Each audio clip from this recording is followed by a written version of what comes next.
Bismillahirrahmanirrahim. Assalamualaikum warahmatullahi wabarakatuh. Di sini saya akan menjelaskan tentang pengertian konsep profesionalisme seorang guru. Hakikat profesi seorang guru adalah berdasarkan pernyataan para ahli profesi keguruan dapat kita artikan sebagai sesuatu profesi atau sebagai keahlian yang dimiliki oleh seorang dalam memberikan ilmu kepada pengetahuan kepada dan pembinaan kepada peserta didik. Separa pandangan modern seperti yang dikemukakan oleh Adam, yaitu guru sebagai berikut: guru sebagai pengajar, yang kedua guru sebagai pembimbing, juga guru sebagai ilmuwan atau menemukan sesuatu, atau guru sebagai pribadi yang baik. B. Guru sebagai contoh. Guru sebagai contoh atau suri tauladan bagi peserta didiknya. Jadi seorang guru itu harus menjadi suri tauladan atau contoh khususnya kepada peserta didik maupun kepada masyarakat. Adapun guru juga guru sebagai guru bertugas di bidang kemanusiaan, yaitu menjadi orang tua di sekolah. Selain menjadi guru juga seorang guru yaitu bertugas di sekolah itu sebagai orang tua siswa, ya. Juga pemimpin belajar dalam arti perencanaan, pengorganisasian, pelaksanaan, dan pengontrolan kegiatan belajar siswa atau peserta didik. Juga guru sebagai fasilitator, yang mana yang dibutuhkan, hal-hal apa saja yang dibutuhkan oleh peserta yang kita didik. Juga guru sebagai moderator belajar, guru sebagai pengatur arus kegiatan belajar peserta didik. Guru sebagai moderator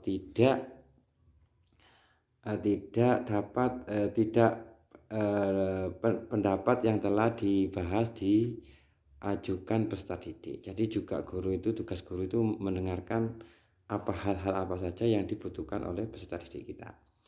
Juga motivator, kita berikan wawasan untuk peserta didik kita, itu juga kita beri wawasan hal-hal yang baik khususnya ya untuk peserta didik kita. Juga evaluator, juga mengevaluasi hasil hal-hal apa saja yang ada di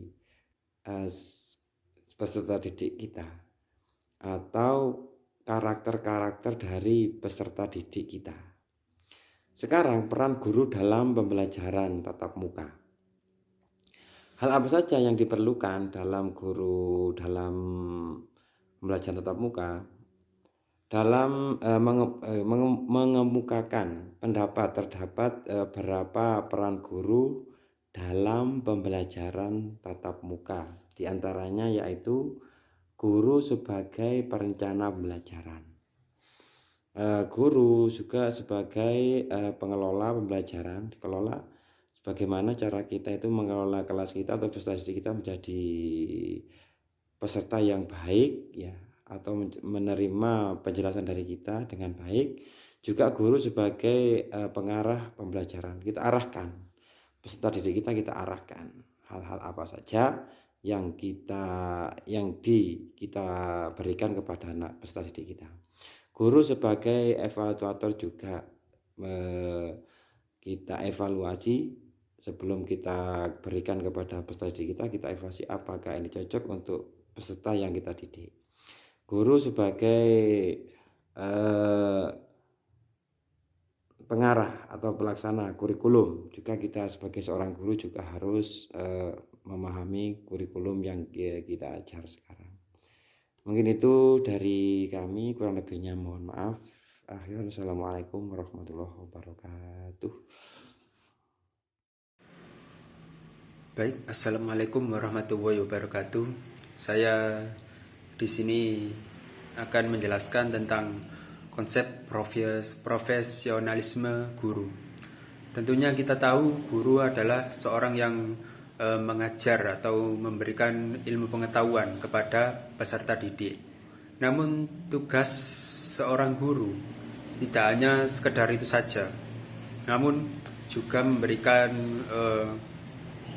pengajaran akhlak ataupun ilmu-ilmu yang lain yang mungkin belum dipelajari di kehidupan nyata dan sebagainya. Kemudian yang pertama ini saya akan bahas tentang hakikat profesi guru. Hakikat profesi guru yang dinyatakan dalam Undang-Undang Nomor 14 Tahun 2005 tentang guru dan dosen.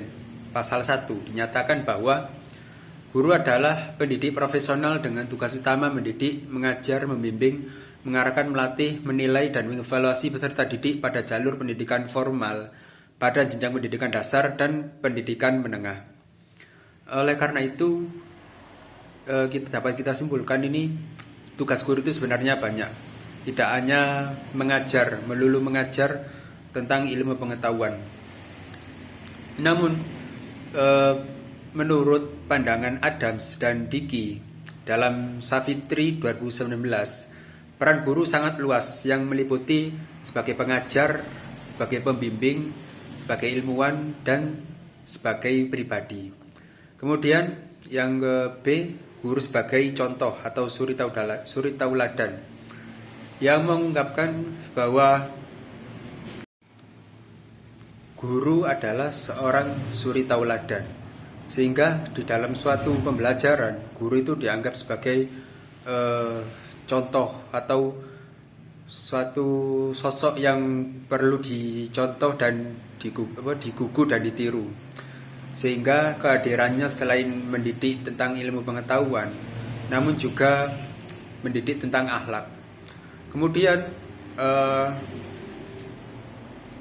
cara-cara yang diharapkan atau cara-cara yang harus dilakukan agar guru tersebut dapat menjadi suri tauladan, yaitu hendaknya guru itu tidak cepat puas dalam mengajar, sehingga guru tersebut selalu ingin memberikan berbagai nasihat atau saran kepada muridnya, sehingga muridnya tersebut dapat menjadi seorang yang lebih baik. Kemudian guru hendaknya menjadi seorang pengarah, pembimbing, dan memberi kemudahan dalam siswanya itu untuk belajar. Kemudian selain itu, guru hendaknya juga memvariasikan dalam metode mengajar, selain menggunakan metode ceramah, yaitu bisa dengan kerja kelompok ataupun tanya jawab dan sebagainya.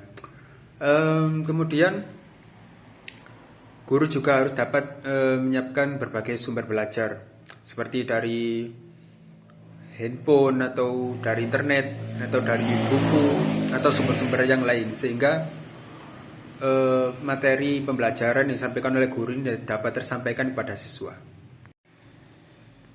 Baik, kemudian selanjutnya adalah tugas guru.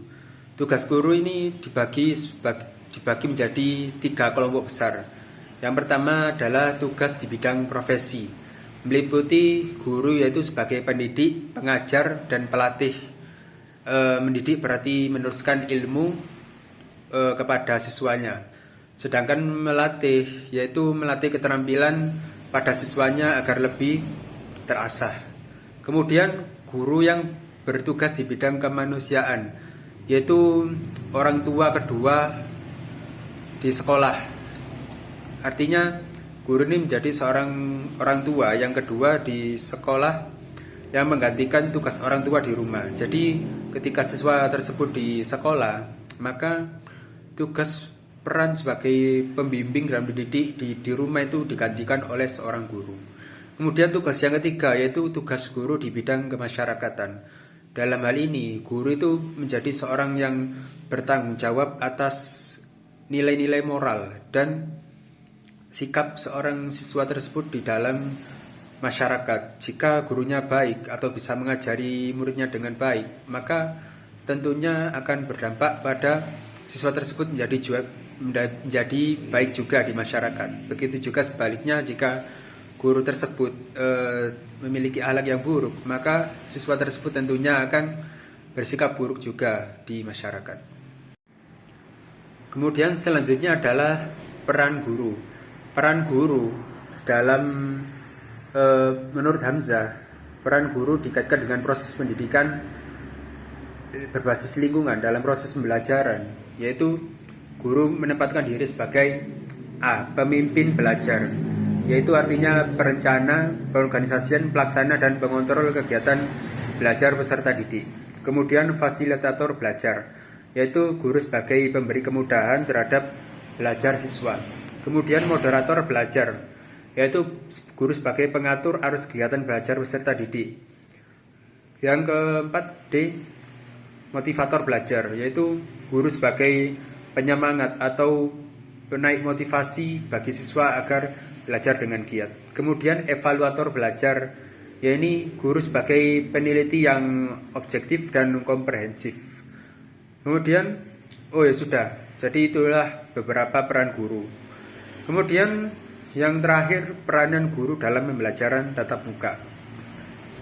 Ada beberapa peran guru yang dalam pembelajaran tatap muka yang diungkapkan oleh Moon dalam UNO 2009. Yang pertama adalah guru sebagai perancang pembelajaran atau designer of instruction.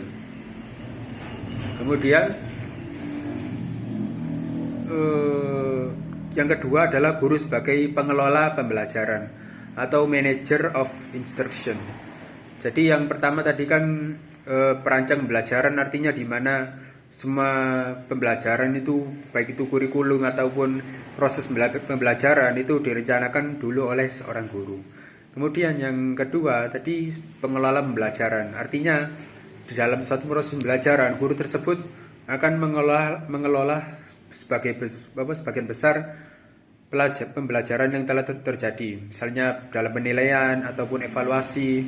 Nah, guru itu menilai apakah siswa ini sudah berhasil atau masih belum, dan juga mengelola tentang bagaimana pengajaran tersebut dilakukan. Misalnya dalam presentasi, apakah guru ini menentukan presentasi secara langsung ataupun presentasi melalui semacam alat bantu. Kemudian yang ketiga adalah guru sebagai pengarah pembelajaran. Tentunya dalam pembelajaran itu kan tidak serta siswa itu harus belajar sendiri tanpa ada bimbingan. Tentunya diperlukan seorang pembimbing, yaitu seorang guru, sehingga dalam pembelajaran tersebut dapat diarahkan dengan benar. Kemudian guru sebagai evaluator, yakni guru ini sebagai penilai hasil akhir dari belajar siswa yang telah diajarkan materi oleh guru tersebut. Kemudian guru sebagai konselor. Nah, ini adalah peran guru BK, di mana siswa tersebut harus lebih banyak menceritakan masalahnya, mungkin ya. Bisa dibilang bisa menceritakan kondisi apa yang dialami kepada guru, terutama guru BK, sehingga guru BK ini bisa mungkin memberikan solusi atau saran, sehingga dapat memberikan penyelesaian yang tepat bagi seorang siswa tersebut. Kemudian guru sebagai pelaksana kurikulum, di mana kurikulum itu kan ditentukan dari pusat ya. Kemudian pelaksanaannya atau implementasinya yaitu dilaksanakan oleh guru-guru di seluruh Indonesia. Kemudian saya rasa itu saja yang dapat saya sampaikan. Terima kasih. Wassalamualaikum warahmatullahi wabarakatuh. Selanjutnya saya akan menjelaskan poin D ya guys ya, peranan guru dalam pembelajaran tatap muka. Jadi peranan guru dewasa ini tidak dapat dilepaskan dari interaksi antara guru dengan siswa melalui metode pembelajaran yang dilakukan di dalam kelas. Gitu. Jadi ada yang mengemukakan terdapat beberapa peran guru dalam pembelajaran tatap muka, yaitu yang pertama ada guru sebagai perancang pembelajaran. Terus guru dalam di sini guru dituntut untuk berperan aktif dalam merencanakan proses belajar mengajar dengan memperhatikan sebagai komponen dalam sistem pembelajaran yang meliputi yang pertama ada membuat dan merumuskan tujuan instruksi khusus, terus yang kedua ada menyiapkan materi yang relevan dengan tujuan, waktu, fasilitas, dan lain-lain. Terus yang ketiga ada merancang metode yang disesuaikan dengan situasi dan kondisi siswa. Terus yang keempat ada menyediakan sumber belajar. Dalam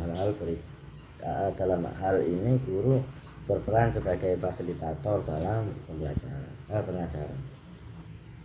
Terus yang kelima, media. Dalam hal guru berperan sebagai mediator dengan memperhatikan relevansi seperti juga materi, efektif dan efisiensi. Dengan demikian guru dengan waktu yang sedikit atau terbatas tersebut dituntut dapat merancang dan mempersiapkan semua komponen agar berjalan dengan efektif.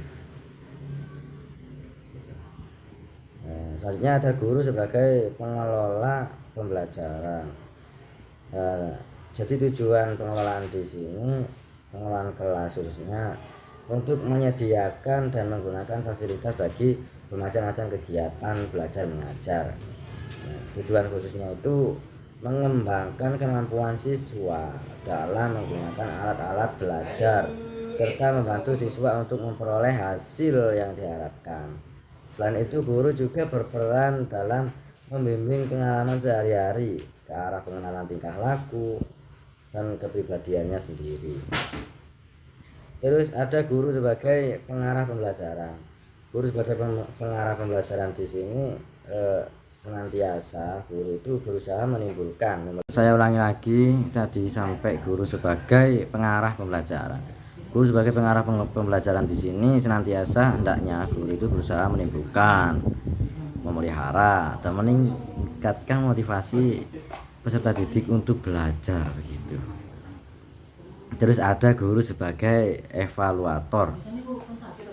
Tujuan utama penilaian adalah untuk melihat tingkat keberhasilan, efektivitas dan efisiensi dalam proses pembelajaran. Nah, selain itu, untuk mengetahui kedudukan peserta dalam kelas atau kelompoknya, dalam fungsi sebagai penilaian hasil belajar peserta didik, guru hendaknya secara terus-menerus mengikuti hasil belajar yang telah dicapai peserta didik dari waktu ke waktu, gitu. Nah, informasi yang diperoleh melalui evaluasi ini akan menjadi umpan balik terhadap proses pembelajaran. Umpan balik akan dijadikan sebagai titik tolak untuk memperbaiki dan meningkatkan pembelajaran selanjutnya. Terus ada guru sebagai konselor. Guru sebagai konselor di sini diharapkan akan dapat memproses segala masalah tingkah laku yang terjadi dalam proses pembelajaran. Oleh karena itu, guru harus dipersiapkan agar dapat menolong peserta didik untuk memecahkan masalah-masalah yang timbul antar peserta didik dengan orang tuanya atau peserta didik satu dengan peserta didik yang lain. Terus ada guru sebagai pelaksana kurikulum. Guru sebagai pelaksana kurikulum di sini